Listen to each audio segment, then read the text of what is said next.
नमस्कार, बहुत स्वागत है आप सभी का। आपके साथ मैं अक्षय बिदुआ और आप देख रहे हैं स्वराज एक्सप्रेस। हर साल विश्व आदिवासी दिवस मनाया जाता है 9 अगस्त को और आदिवासियों के सम्मान में छत्तीसगढ़ समेत देश भर में भव्य जलसे का आयोजन होता है। कांग्रेस, भाजपा समेत सभी राजनीतिक दल हैं जो अपने अपने आदिवासियों को और अपने आप को, अपने आदिवासी समाज को, खुद को आदिवासियों का सबसे बड़ा हितैषी होने का दावा भी करते रहे हैं और अपने आदिवासी समाज को ये जताते रहे हैं कि हम ही आपके कर्णधार हैं, हम ही आपका भविष्य सुंदर बनाएंगे।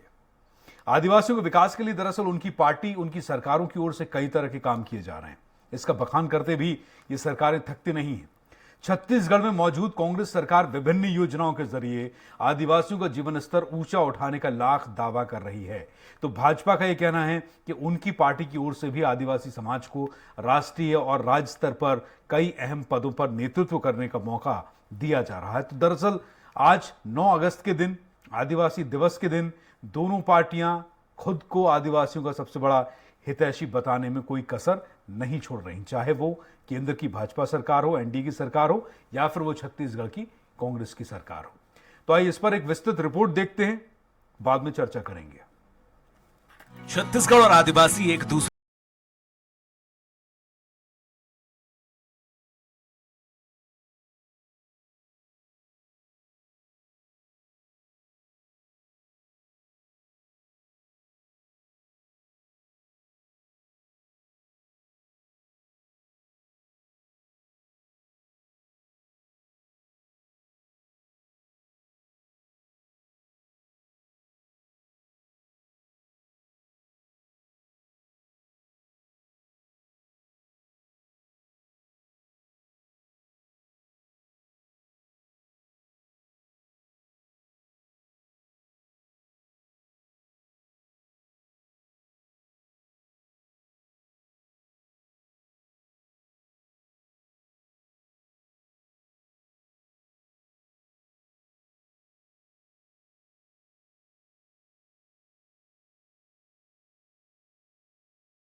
विश्व आदिवासी दिवस के दिन छुट्टी घोषित किया।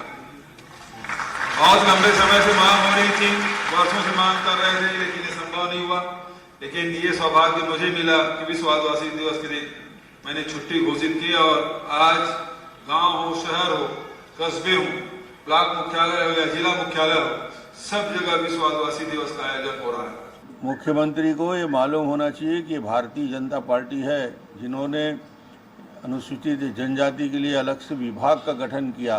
भारतीय जनता पार्टी हमेशा अनुसूचित जनजाति को राष्ट्रीय स्तर हो या प्रदेश स्तर हो सम्मान देती है। वहीं सत्ता पक्ष और विपक्ष के दावों के बीच आदिवासी समाज का जीवन स्तर आज भी उस मुकाम तक नहीं पहुंच पाया है जिस मुकाम तक पहुंचाने का दावा राजनीतिक दलों के द्वारा किया जा रहा है। दोनों दलों के दावे के बीच अब आदिवासी समाज को तय करना है कि सही मायने में उनके हितैषी आखिर कौन है? दिलीप कुमार साहू, स्वराज एक्सप्रेस, रायपुर। और आइए चर्चा की शुरुआत करते हैं, चर्चा की ओर बढ़ते हैं। हमारे चर्चा के मेहमान रायपुर स्टूडियो में पहुंच चुके हैं। तो कांग्रेस की ओर से अजय गंगवानी हमारे साथ जुड़ चुके हैं। इसके अलावा बीजेपी की ओर से अनुराग अग्रवाल जी हैं और नेता सर्व आदिवासी समाज छत्तीसगढ़ दौलत कुंजाम हमारे साथ हैं। बहुत स्वागत है आप सभी मेहमानों का स्वराज एक्सप्रेस के रायपुर स्टूडियो में। तो कांग्रेस की ओर से आज जो जलसा हुआ, सरकार की ओर से आदिवासियों के लिए छत्तीसगढ़ में मंच से हमने कुछ ही देर पहले लगभग 5 से लेकर 5:30 तक हमने छत्तीसगढ़ के मुख्यमंत्री भूपेश बघेल जी को हमने पूरा लाइव अपने दर्शकों को सुनाया है। छत्तीसगढ़ की को लेके विजन उनका क्या है, आदिवासी समाज को लेके उनका विजन क्या है और प्रेम क्या है, ये हमने सब देखा। अनुराग अग्रवाल जी हमें बताएंगे कि क्या फर्क है सर बीजेपी के शासनकाल में और कांग्रेस के शासनकाल में।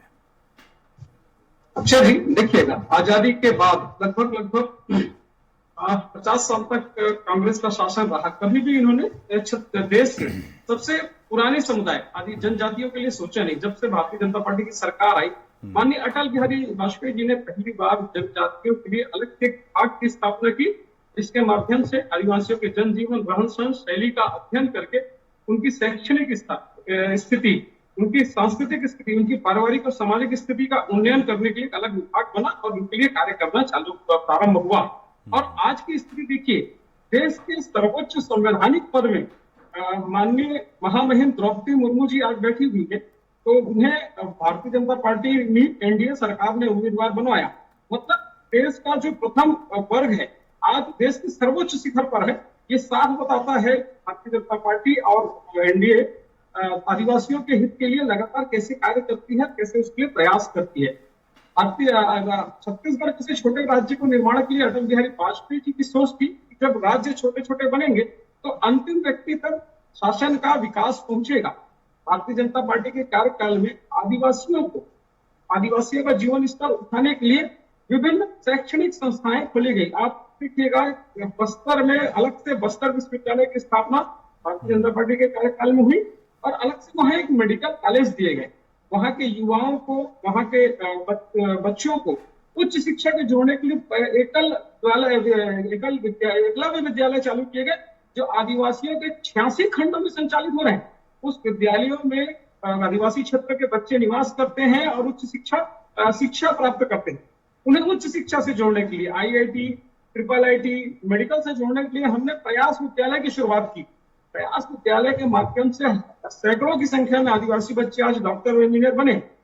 एक और बात मैं बताना चाहूंगा अक्षय जी, बस्तर के दंतेवाड़ा में देखिएगा एजुकेशन हब। मुझे लगता है कि मध्य भारत ही नहीं पूरे देश में एक अनोखी परिकल्पना थी कि 60 से अधिक शैक्षणिक संस्थाएं एक ही स्थान पर हैं। ये education hub Bharatiya Janata party के शासनकाल में भाजपा की देन है। और जब से ये सरकार आई है, एक बड़ी बात देखिएगा, उस क्षेत्र में स्वास्थ्य को लेकर बड़ा दुर्भाग्य चल रहा है छत्तीसगढ़ में। सुकमा के रेंगड़गट्टा गांव में 61 लोगों की अज्ञात बीमारियों से मृत्यु हो गई। 650 से अधिक डेंगू से पीड़ित हैं। मलेरिया, टाइफाइड वहां पर कहर बरपा रहा है। लेकिन मुख्यमंत्री जी और स्वास्थ्य मंत्री जी की आपसी लड़ाई के कारण पूर्ण से स्वास्थ्य सुविधाएं दम तोड़ गई हैं। उन्हें उनके मूल अधिकारों से वंचित किया जा रहा है।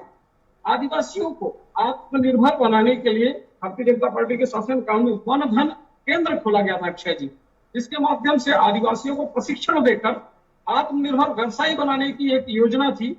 लेकिन ये सरकार ने वो योजना बंद कर दी। ये चाहते हैं कि आदिवासी आज मजदूर ही बना रहे। तो ये साफ बताता है कि ये सरकार आदिवासियों के बारे में सोचती क्या है। ठीक है, आप कुछ कह रहे थे अजय गंगवानी। आपको जाहिर सी बात है कि जो आप अनुराग अग्रवाल जी की जो बातें हैं उसमें से बहुत कुछ बातें आपको नापसंद हुई होंगी, या आप अपने दर्शकों को अपनी सरकार की उपलब्धियां गिनाना चाहेंगे?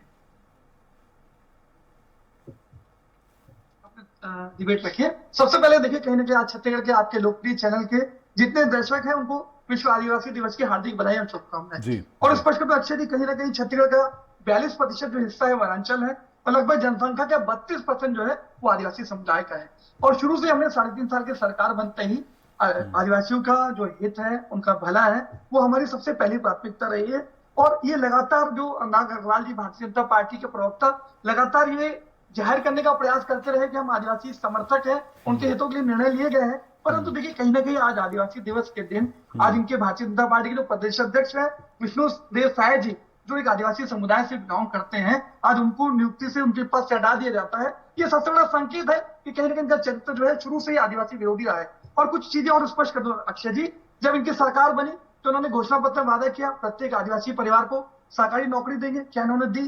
फिर आदिवासी परिवार को जर्सी गाय देने का वादा किया, नहीं दिया। और ये लगातार अपने घोषणा पत्र में आदिवासियों की जमीन और अधिकारों के संरक्षण के लिए कानून बनाने की बात करते रहे, जबकि अंत में किया ठीक उल्टा। 1707 किसानों की 4200 एकड़ जमीन जो आदिवासियों की थी वो टाटा को सौंप दी। तो यही इनका चरित्र है। आज एडसमेटा, सारकीगुड़ा, पेद्दा गुरूर में किस प्रकार निर्दोष और मासूम आदिवासियों का एनकाउंटर किया गया, कि छत्तीसगढ़ की जनता ने देखा। मीना खाल को मड़का मेहरमा के साथ बलात्कार पूरा करके उनकी हत्या कर दी गई। और ये मूक दर्शक, मैं अपने पे जाऊंगा, मैं कंप्लीट करूंगा। ठीक, मेरा निवेदन है, समय दीजिए, मैं पहले का आपसे समय दीजिएगा, पहले मैं इनसे खोल दूं, फिर मैं अपने पूरे बताऊंगा हमने क्या किया। ठीक है। और उसके बाद देखिए, कहीं ना कहीं ये जो नक्सलवाद था दक्षिण बस्तर के 3 ब्लॉक तक था, इसको 14 ब्लॉकों तक पहुंचाया। माननीय पूर्व मुख्यमंत्री रमन सिंह जी अपने गृह क्षेत्र कवर्धा को भी नहीं बचा पाए। तो ये सारी चीजें बताती है कि सिर्फ और सिर्फ उन्होंने 15 साल तक आदिवासियों को चोट पहुंचाने का, उनके अधिकारियों का हनन का लगातार काम किया। अब मैं आ जाता हूँ कांग्रेस के कार्यकाल पे। अब देखिए, सबसे पहला तेंदुपत्ता, जो इनका आदिवासी समुदाय का प्रमुख आय का साधन है, उसका समर्थन मूल्य 2500 से बढ़ा के 4000 किया। लघु वनोपज की खरीदी उनके समय 7 की जाती थी, उसको बढ़ा के 65 किया। कुल देश का 73% वनोपज खरीदी में। और जो जमीन आपने टाटा को दे दी, आपने अधिग्रहित करके, वही लौटे, वो भी किसने दी? क्या बात करें अक्षय जी, किसने दी? लोहंडी, मैं कह रहा हूँ ये लोहंडीगुड़ा में आदिवासियों की जो जमीन वापस की, जो टाटा के लिए, वही आ रहा हूँ मैं, वही बोल रहा हूँ। टाटा द्वारा जो इनको 1707 किसानों की 4200 एकड़ जमीन थी, वो हमने लौटाने का काम किया। आज महुआ का समर्थन मूल्य 17 था, उसको बढ़ा के 30 किया। वनाधिकार पट्टा, जो सबसे प्रमुख विषय है, कुल मिला के 4,99,000। व्यक्तिगत वनाधिकार पट्टे की बात करूं 4,54,000। सामुदायिक वनाधिकार पट्टे की बात करूं 45,837। ग्राम सभाओं को 3731। पूरे देश में वनाधिकार पट्टे देने में छत्तीसगढ़ पूरे देश में पहले स्थान पर है। 5 लाख से ज्यादा आदिवासियों को जीवन यापन की सुविधा मिलती है। आज कहीं ना कहीं निर्दोष मासूम आदिवासियों को इन्होंने सलाखों के पीछे ढकेल दिया। हमने जस्टिस पटनायक कमेटी बना के 2000 से ज्यादा मामलों में 944 लोगों की रिहाई हो चुकी है। और बस्तर विकास प्राधिकरण की कमान हमने, सर अभी बाकी है डिबेट, बाकी हम फिर लौटेंगे। तीसरे मेहमान भी हमारे बीच में, जरा हम उनसे भी, क्योंकि आप दोनों सरकारें उन्हीं के लिए काम कर रही हैं। दौलत कुंजाम हैं, आप नेता हैं सर्व आदिवासी समाज के छत्तीसगढ़ में। कुंजाम साहब, ये बताइए कि आपने दोनों पार्टियों के दावे सुने, क्या आपको लगता है कि इस समाज के विकास के लिए ये जो दावे किए जा रहे हैं दोनों प्रवक्ताओं की ओर से, उससे आप संतुष्ट हैं और आपके समाज को वाकई इसका फायदा मिला है?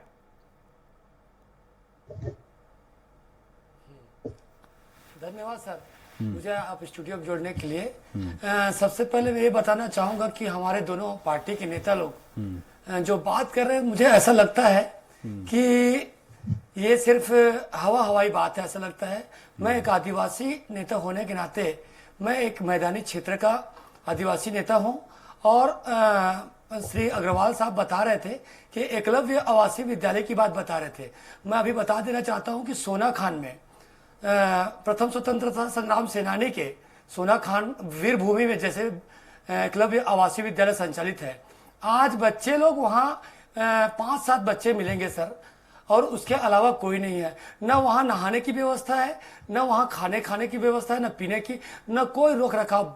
बच्चे तड़प रहे हैं, बच्चे के साथ साथ में पालक लोग तड़प रहे हैं सर। और रह गई बात की जमीन की बात, मैं बता देना चाहता हूं कि जैसे लोहंडीगुड़ा 4200 एकड़ भूमि की बात, अलावा इस समाज का बहुत बड़ी और पीड़ा है कि मैदानी क्षेत्र में बड़े बड़े उद्योग लगाए गए हैं, जिसमें आदिवासी बाहुल्य गांव है वहां पर। और उस अभी तक ब्लास्टिंग के द्वारा बड़ा बड़ा पत्थर उस जमीन में है, जिसके कारण आज आदिवासी समाज न ही कृषि कर पा रहा है, न कुछ भी नहीं कर पा रहा है। लोग न्याय के लिए तड़प रहे हैं। इन लोग अपनी वोट बैंक का नाम से इस समाज का उपयोग किया जा रहा है, ऐसा मुझे प्रतीत होता है। और मेरे समाज का पीड़ा है सब। ठीक है, ठीक है अनुराग जी, अनुराग अग्रवाल जी, मैं आपसे जानना चाहता हूं कि पेशा कानून बनाए जाने की समाज की बहुत पुरानी मांग थी। 15 वर्ष शासन में आखिर आपने इसे मूर्त रूप क्यों नहीं दिया? अब जब कांग्रेस की सरकार है, आप अमली जामा से पहना रही कांग्रेस की सरकार, आप इसका स्वागत भी करते हैं। अच्छा जी, बहुत अच्छी बात कही आपने पेशा कानून की। पेशा कानून के बारे में क्या क्या नियम है, ये कांग्रेस सरकार को बहुत जल्दी लागू करना चाहिए। और पेशा कानून आने के बाद आदिवासी क्षेत्रों की जो जमीनें इन्होंने खदान या अन्य चीजों के लिए दी हुई है, क्या ये वापस होंगे? इन बात पे इनको खुलासा करना पड़ेगा। दो बात माननीय गंगवाल जी ने कही, उस पर प्रश्न भी उठाना चाहूँ, वास्तविकताओं से आपको अवगत कराऊंगा। बस्तर में दो चीजों के लिए मुख्य चर्चा होती है। अगर व्यवसाय की बात करें तो तेंदुपत्ता की बड़ी चर्चा होती है, क्योंकि बस्तर के व्यवसाय की बड़ी रीढ़ है तेंदुपत्ता। और अगर जनजीवन की बात करें तो नक्सलिज्म की बड़ी बात होती है। अभी अजय गंगवाल जी ने बताया कि हमने विभिन्न वनोपज की खेती की है, विभिन्न संगठनों ने की है। जब अजय जी की बारी आएगी, तो कितने की खरीदी हुई वो जरूर बताएंगे। तो ये जानते हुए बताएंगे कि इस प्रदेश में 1 लाख करोड़ का बजट है। तेंदुपत्ता की बड़ी बात मैं बताता हूँ, अगर अजय गंगवानी को ज्ञात होगा तो, और दौलत पंजाब जी को तो मालूम होगा ही, कि अभी 5 दिन पहले कुमा के क्षेत्र में गांव के सैकड़ों किसान पिछले 6 महीने से तेंदुपत्ता का भुगतान न होने के कारण मुख्यालय की सड़क जाम करके बैठे थे। ये सरकार 6 महीने से तेंदुपत्ता की कीमत का भुगतान तक नहीं कर पाई है। दूसरी बात, कोंडागांव और काकेर के किसानों ने अपनी एक अलग समूह बना के सरकार के तेंदुपत्ता से ज्यादा कीमत का तेंदुपत्ता का संग्रहण किया है। मतलब जितने में सरकार लेना चाहती तेंदुपत्ता, किसान सरकारी संस्थानों को ना बेच के स्वयं एक समूह बना के उस पर एकत्रीकरण कर रहे हैं और उससे ज्यादा कीमत में बाजार में बेचने का प्रयास कर रहे हैं। उसमें भी ये सरकार आदिवासी समूह पर FIR करने की तैयारी कर चुकी है और उसे धमका रही है। दूसरी बात, मैं नक्सलिज्म पे आना चाहूंगा। भूपेश सरकार जब से आई है छत्तीसगढ़ में, आने के बाद इन्होंने घोषणा की थी कि हम नक्सलियों से बातचीत करेंगे और नक्सल प्रभावित सभी पंचायत को 1 करोड़ रुपए देंगे। आज लगभग 3.5 वर्ष आ गया, अब शासन समाप्त होने की दिशा में आ रहा है। 3.5 वर्षों में इन्होंने नक्सल के लिए कोई नीति तक नहीं बनाई।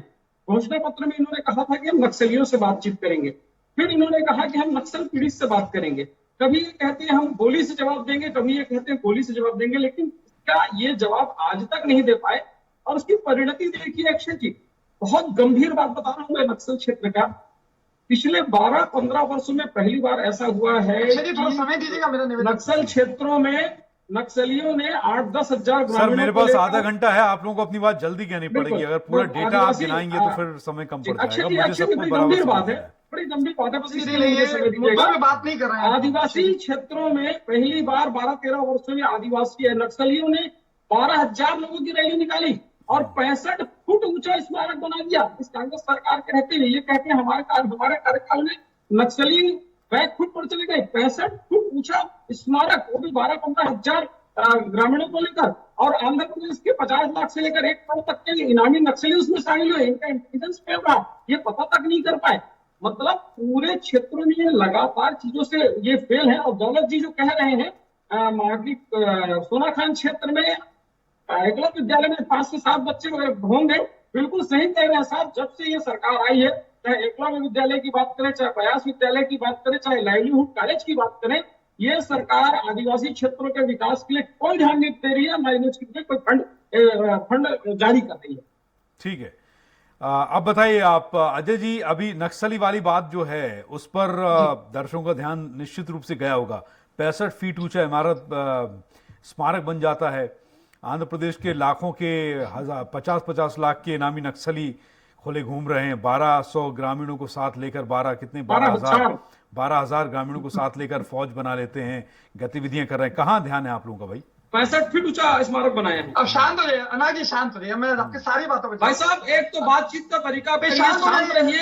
हमारी बात सुनिए अजय जी, मैं मर्यादा होती है डिबेट की, है ना? मर्यादा के मेरे अगर चर्चा करें तो बहुत अच्छा से चर्चा होगा। शांत रहिए, प्रयोग करेंगे अपने समय पे, अपने समय पे प्लीज। ठीक है अजय गंगवानी जी, आप चर्चा नहीं हो पाएगी। ठीक है, हम 65 फीट ऊंचे स्मारक से शुरू करते हैं। सबसे पहले वहीं से जवाब शुरू कीजिए गंगवानी साहब। देखिए, कहीं ना कहीं नक्सलवाद की बात करते हैं मेरे मित्र अनुराग जी, इनको शायद आंकड़े स्पष्ट नहीं है। NCRB, national crime report bureau, ये नेशनल संगठन है जिसके आंकड़े आए हैं छत्तीसगढ़ में 3.5 साल में नक्सली घटनाओं में 37% की कमी और जो नक्सली हत्याओं थी उसमें 52% की कमी। ये हमारे आंकड़े नहीं है, एनसीआरबी के आंकड़े हैं। ये आंकड़े बता रहे हैं कि लगातार नक्सलवाद को हमने समाप्त करने के प्रयास किया, उसमें पीछे सफल रहे।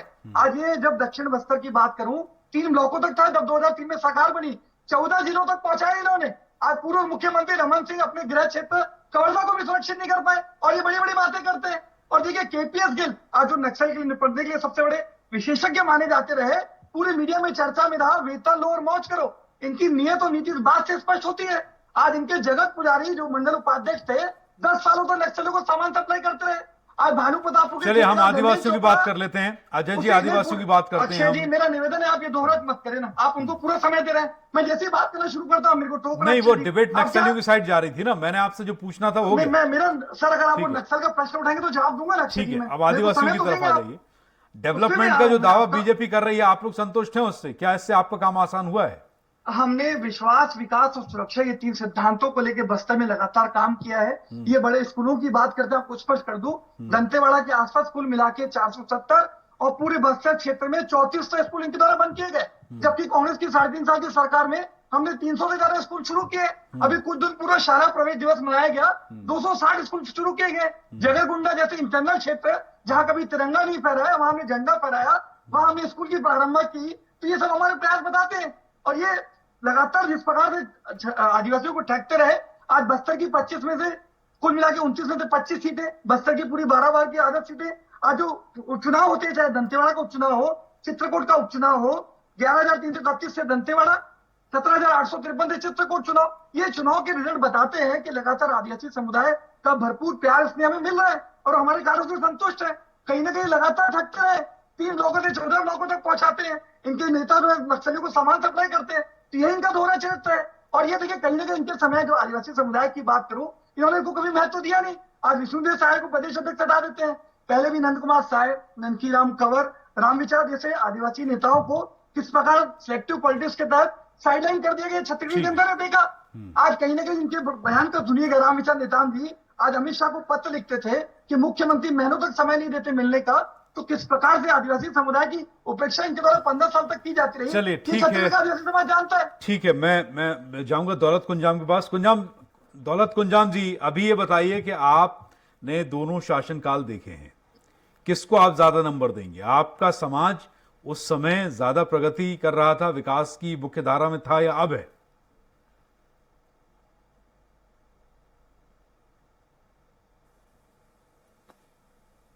दौलत कुंजाम जी को आवाज आ रही है? आवाज नहीं आ रहा सर? कुंजाम साहब को आवाज नहीं आ रही है, देखें जरा। यस सर, आवाज आ रही है? दौलत कुंजाम, आपको मेरी आवाज आ रही है? जी सर। जी, मैं सर आप बताइए सर। मैं ये जानना चाह रहा हूं आपसे कि आप बताइए सर। आपका समाज, उसकी प्रगति, उसका विकास आप अब की सरकार में ज्यादा देख पा रहे हैं या पूर्ववर्ती सरकार में आपने ज्यादा देखा? व्यवस्थाएं सुचारू हैं, विकास हो रहा है, सुविधाएं हैं, सुरक्षा है, स्वास्थ्य है, शिक्षा है, ये तब ज्यादा था या अब बेहतर है? किसको ज्यादा नंबर देंगे दौलत कुंजाम? नहीं सर, मैं अभी भी असंतुष्ट नहीं हूं। मैं चाह रहा हूं कि जो दोनों पार्टी जो दावा कर रही है वो प्रिंट मीडिया, सोशल मीडिया या नहीं, मैं धरातल की बात कर रहा हूं। आप दावे की बात कर रहे हैं, यदि जमीन की और आप दावे की, मैं धरातल सहयोग की करें। बात कर रहा हूं। क्या तेंदुपत्ता का समर्थन मूल्य नहीं मिला? जी, 2500 से मैं भी धरातल की बात कर रहा हूं। अरे सर, अंडर प्रेशर आके कहलवाया नहीं जाएगा ना। प्रयास करेंगे, नहीं, आदिवासियों को दबाव का प्रयास करेंगे। कहलवाया नहीं जाएगा। दौलत कुंजाम, याद होगा। अरे सर याद होगा, बोलने दीजिए ना, बोलने दीजिए ना, उनको पता है, याद होगा। हाँ बोलिए। वो जानते हैं आपका शासन है, आपसे डरते हैं। ठीक है, डरा के मत रखिए आप, डर के भले आपके पक्ष में बोलने लगेंगे। अरे सर, आज 9 अगस्त है, आदिवासी नेता हमारे बीच है, उनको बोलने दीजिए ना। ठीक है, चल, आदिवासी नेता हमारे बीच में, उनको तो बोलने दीजिए, उनको बोलने दीजिए। चलिए दौलत कुंजाम बताइए। सर मैं यही कहना चाहता हूं कि जो प्रिंट मीडिया, सोशल मीडिया से हट करके यदि आदिवासी समाज के साथ में कोई भी पार्टी अगर जमीन से कदम मिलाकर काम करेगी तो हमेशा उसके साथ में रहती है और रहेगी। नहीं, मैं आपसे धरातल की बात पूछ रहा हूं कि आपको स्वास्थ्य, शिक्षा, सुरक्षा, सुविधा, रोजगार, धरातल पर दावे भूल छोड़ दीजिए, मैं ये पूछ रहा हूं आपसे कि ये आपको पिछली सरकार में ज्यादा अच्छे उपलब्ध थे या अब उपलब्ध हैं, ये बताइए। नहीं सर, अभी भी वही स्थिति है जो स्थिति पूर्व सरकार में थी, वो भी स्थिति आज भी बनी हुई है। अभी भी कुछ सुधार की आवश्यकता है, जिसके कारण वंचित है सर, कोई भी लाभ लेने में वंचित है आदिवासी समाज। बहुत सारे ऐसा विभाग है जिसके कारण हमें लाभ नहीं मिल पा रहा है और सही जानकारी नहीं मिल पा रहा है। ठीक है, कहां कहां सुधार की जरूरत है, गिनाइए जरा। जैसे आदिम जाति कल्याण विभाग हो या महिला बाल विकास हो, बहुत सारे ऐसे विभाग है जिसमें हमको जानकारी दिया जा सकता है। आज जानकारी के अभाव में हम लोग दर दर भटक रहे हैं। ठीक है, किसको ज्यादा नंबर देंगे, पिछली सरकार को या इस सरकार को? नहीं सर, मैं ऐसा नंबर नहीं दूंगा सर। नहीं देंगे। चलिए, बहुत बहुत धन्यवाद आप सभी का हमारे साथ जुड़ने के लिए। और आज सरकार ने जो कोशिश की है वो कोशिश कामयाब हो सरकार की और आप लोगों को लाभ मिले। और 9 अगस्त आज का दिन, यानी कि ये जो विश्व आदिवासी दिवस है, इस दिवस के दिन जो दावे वादे समाज के साथ किए हैं सरकारों ने, धरातल पर उनका फायदा मिले, ये कोशिश होनी चाहिए। नमस्कार।